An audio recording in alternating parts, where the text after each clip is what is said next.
नमस्कार, आप देख रहे हैं स्टेट न्यूज हरियाणा और मैं हूं अमित अमन। आज हमारे साथ में जो शख्स मौजूद हैं वो हैं आरपीएस ग्रुप ऑफ स्कूल्स के सीईओ मनीष राव। और आज आरपीएस कोसली के अंदर ग्रैंड पेरेंट्स डे था और उसी के अंदर ये आए हुए हैं, पहुंचे हुए हैं चीफ गेस्ट के तौर पे। तो इनसे आज बात करेंगे और एक ग्रैंड पेरेंट जो होता है उसके बारे में चलिए इनसे जान लेते हैं। सर, सबसे पहले तो स्टेट न्यूज हरियाणा में आपका स्वागत है। थैंक यू सर, आपका भी बहुत बहुत स्वागत है। आप यहाँ पर आए, हमारे स्कूल में आए और इंटरव्यू ले रहे हैं हमारा। सर, आप ये बताएं कि एक ग्रैंड पेरेंट होता है, दादा दादी जो होते हैं, उनका जीवन में कितना योगदान होता है? देखो, आज के चीफ गेस्ट तो हमारे दादा दादी हैं जी। आपने बोला ना कि वो आज एज ए चीफ गेस्ट आए हैं, तो आज के चीफ गेस्ट तो दादा दादी हैं। जो योगदान होता है उनका तो सारा ही योगदान होता है। दादा दादी संस्कार होते हैं बच्चों के विचार होते हैं दादा दादी के, और बच्चों का कॉन्फिडेंस भी दादा दादी का ही होता है। तो दादा दादी की भूमिका जो है बड़ी महत्वपूर्ण है बच्चों की परवरिश में, ये कहना चाहूंगा मैं। बिल्कुल बिल्कुल। तो जो आज का माहौल है उस माहौल को आप कैसे देख पा रहे हैं? एक जो ग्रैंड पेरेंट होता है या पेरेंट होता है, उन दोनों की जो बॉन्डिंग है, जैसा कि आपने स्टेज से बोला कि वो कहीं ना कहीं घटती नजर आ रही है। मेरे को लग रहा है पिछले कुछ सालों से दोबारा से फैमिलीज में ये बात आने लगी है कि हम लोगों को साथ में ही रहना चाहिए।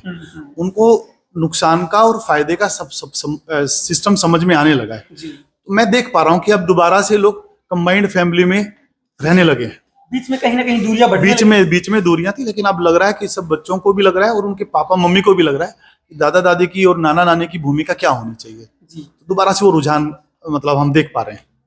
बिल्कुल। तो इस रुझान का जो कारण है वो क्या लगता है? क्योंकि कई चीजें जो है माहौल के साथ बदलती है। देखिए, सीधा सीधा एक कारण है, साइंस भी ये कहती है कि जो बच्चे अपने दादा दादी और नाना नानी के साथ रहते हैं उनमें कॉन्फिडेंस 25 से 30% ज्यादा होता है कंपेयर टू जो बच्चे न्यूक्लियर फैमिली में रहते हैं। तो सीधा सीधा एक तो ये फायदा है। दूसरा फायदा है कि भाई संस्कार बच्चों में दादा दादी से आ रहे हैं, बच्चा मजबूत भी दादा दादी के विचारों से ही हो रहा है। तो ये तो बहुत जरूरी है, ये टॉनिक मिलना उनका तो बहुत जरूरी है उन बच्चों को, दादा दादी का। ये टॉनिक का काम करता है। जी बिल्कुल। लेकिन कहीं ना कहीं जो आजकल स्कूल्स की वो भी देख रहे हैं, आप तो स्वयं एक संस्थान के सीईओ है, तो कहीं ना कहीं जो संस्कारों में फर्क आया था, एक दौर वो आया था जिसमें कि जो संस्कार थे वो लगातार नीचे जा रहे, सिर्फ और सिर्फ पढ़ाई के ऊपर ध्यान था। और आज आप भी स्टेज से कह रहे हैं, बाकी सभी अगर जितने भी शिक्षाविद हैं वो भी शायद यही मानते होंगे। तो ये कहाँ का फर्क है? हम सब स्कूल वालों ने आपस में मीटिंग लेके ना डिस्कस करके ना ये सोचा कि यार कहीं ना कहीं प्रॉब्लम तो आ रही है। तो हम सब लोग एक मुहिम छेड़ रखी हम सब ने, और आप देखिएगा कि आने वाले समय में बच्चे हमारे मजबूत भी बनेंगे, बच्चे अच्छा परफॉर्म भी करेंगे। आप देख पा रहे हो कि बच्चा 9, 10, 11, 12 तक आते आते बच्चा डिप्रेशन में चला जाता है। वो डिप्रेशन में जाने का कारण यही है कि बच्चा कॉन्फिडेंट नहीं रहा, बच्चे के ऊपर प्रेशर, फालतू का प्रेशर आ गया। पहले अच्छी हाइट होती थी, बच्चा कद-काठी से मजबूत होता था, आज वो सब नहीं आ रहा। क्यों नहीं आ पा रहा? क्योंकि बच्चा प्रेशर में है, किताबों का प्रेशर, पढ़ाई का प्रेशर और कंपटीशन का प्रेशर। तो मेरी तो आपके चैनल के माध्यम से लोगों से यही अपील है कि इस प्रेशर को कम करने के लिए सीधा सीधा संबंध अपने मम्मी पापा, दादा दादी, नाना नानी के साथ रखें। 30 से 40% तो वहां प्रेशर कम होगा। उसके बाद उनकी परवरिश ऐसे ही की जाए, उनको वो कहानियां सुनाई जाए जो उनको मजबूती दे, जो उनको संस्कार दे, वो कहानियां सुनाई जाए।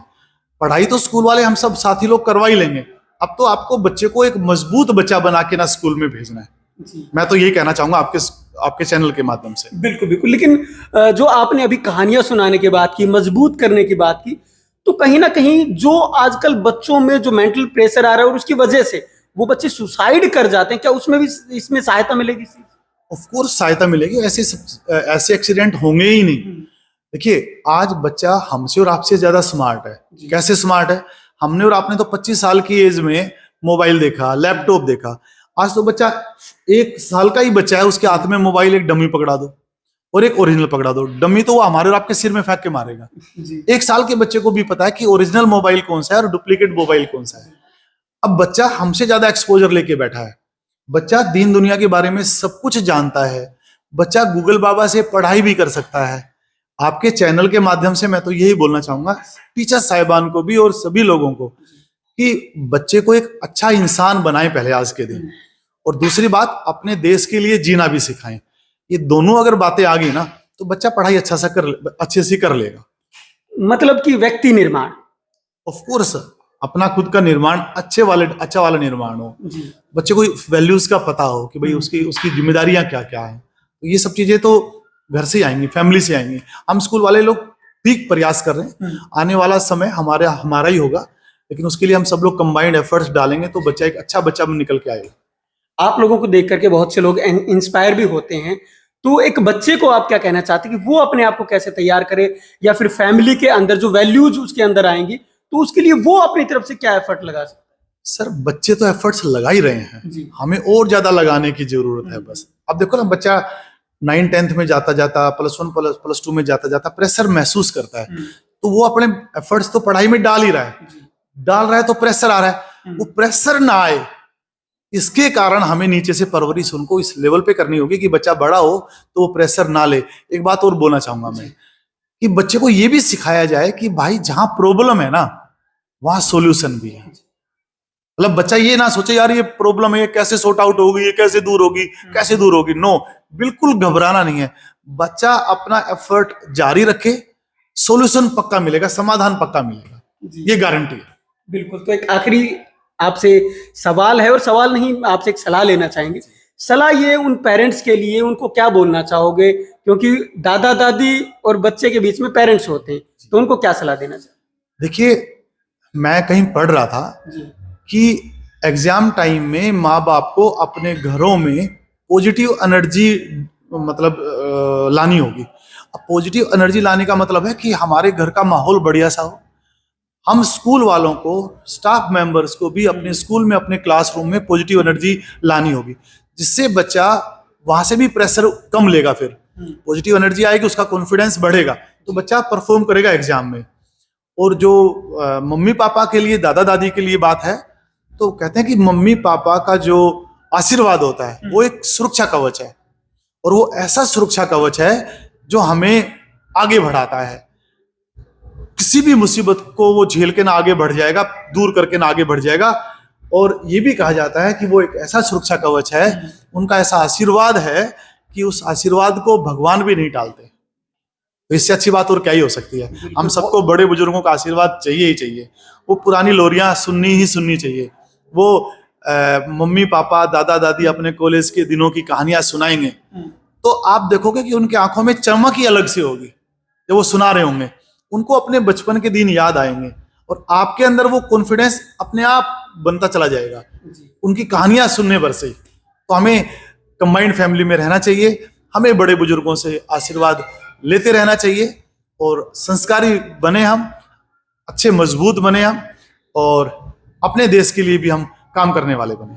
बिल्कुल। लेकिन एक और आखिरी सवाल, जो बच्चे आजकल क्या है कि आप जैसे संस्थान बहुत हैं, चाहे लोकेलिटी की बात कर ले, हम बहुत हैं, लेकिन फिर भी लोगों के अंदर जुनून होता है कि हम अपने बच्चों को कोटा भेजें, या और कहीं सीकर भेजें, और कहीं दूर भेजें पढ़ने के लिए, तो उनको क्या कहें? बड़ा अच्छा क्वेश्चन आपने पुटअप किया है। देखिए, कोटा का, सीकर का सीन तो आप लोग देख ही रहे हो कि कितने बच्चे एक्सीडेंट का शिकार हो रहे हैं। आज हम लोग लकी हैं कि हमारे घर के बाजू में एक अच्छा स्कूल आ रखा है। आप हमारे रिजल्ट्स देख लो, आरपीएस कोसली के आउट ऑफ 720 700 मार्क्स उपेंद्र बच्चा ले रहा है, बगैर ट्यूशन के, बगैर कोचिंग के लिए। एक बच्चा 715 नंबर ले रहा है 720 में से, बगैर ट्यूशन के, बगैर कोचिंग के। मैं सर आपके चैनल के माध्यम से मैं एक संदेश देना चाहता हूं कि आरपीएस कोसली का जो रिजल्ट है, मतलब one of the best result है पूरे इंडिया का। तो किसी भी बच्चे को बाहर जाने की जरूरत ही नहीं है। और अब तो गवर्नमेंट की तरफ से भी ये इंस्ट्रक्शंस आ गई हैं कि 16 साल से पहले के बच्चे को तो आप कोचिंग में भेज ही नहीं सकते। वहां पे बड़े शिक्षाविद है, उन्होंने बैठ के ना मंथन किया, और मंथन करके ना ये डिसीजन लिया कि यार बच्चा 16 साल से पहले कहीं जाए ना, मम्मी पापा के साथ रहे, दादा दादी के साथ रहे, अपनी फैमिली में रहे, तो कहीं ना कहीं प्रेशर दूर होगा और वो अपने पढ़ाई के ऊपर फोकस कर पाएगा। और इसी का नतीजा है कि हमारे बच्चे compare to Kota, compare to Sikar अच्छा परफॉर्म कर रहे हैं। मतलब आप वहां भेजने की कोई जरूरत नहीं? 100% भेजने की जरूरत नहीं है। आपके घर के बाजू में एक अच्छा स्कूल आ गया तो फिर हमें क्यों ही भेजना है? आप ये सोचे ना। बिल्कुल। और उनसे बेहतर रिजल्ट्स हैं, हम तब भेजे जब हमारे रिजल्ट्स उनसे अच्छे ना हो। अगर आप एग्रीगेट में देखोगे, रेशियो में देखोगे, तो उनसे लाख लाख गुना बढ़िया उनसे रिजल्ट्स हैं। तो आपको तो मैं यही कहना चाहूंगा आपके चैनल के माध्यम से पब्लिक आम जनता को कि आरपीएस कोसली बहुत अच्छा काम कर रहा है, और एक अच्छा टीचर, एक अच्छा स्कूल, एक अच्छा काम करने वाला घर पे किस्मत से मिलता है। तो हम लोग सब लकी हैं कि आरपीएस स्कूल आया और उसमें अच्छे टीचर्स आए और हमारे बच्चे अच्छे आए और अच्छे रिजल्ट्स दे रहे हैं। तो आने वाला समय हमारा होगा। सर, आपका हमसे बात करने के लिए और अपना जो कीमती समय है वो हमें देने के लिए, साथ साथ जो पेरेंट्स हैं उनको इतनी अच्छी सलाह देने के लिए आपका बहुत बहुत थैंक यू धन्यवाद। Sir, thank you. आपका भी बहुत बहुत धन्यवाद कि आप भी अब यहाँ पर पहुंचे और हमारे विचार आपने सुने और लिए। बहुत बहुत धन्यवाद आपका। तो मनीष राव जी की जो सलाह है वो भी आपने सुनी होगी, और साथ साथ जो इन्होंने बताया है कि एक जो ग्रैंड पेरेंट होता है उसकी कितनी बड़ी जो उनकी भूमिका होती है एक परिवार के अंदर, वो क्या होती है, और जो बॉन्डिंग एक पोते और दादा दादी के अंदर होनी चाहिए वो क्या होनी चाहिए, इन सभी का ध्यान आप लोगों को भी रखना है। और साथ साथ अपने बच्चे का ध्यान ये भी रखें कि जब आपके आसपास में इतने अच्छे इंस्टीट्यूशंस हैं तो उसको बाहर इतनी दूर भेजने की जरूरत आखिर कहाँ आन पड़ी है। नमस्कार, धन्यवाद, जय हिंद, जय भारत।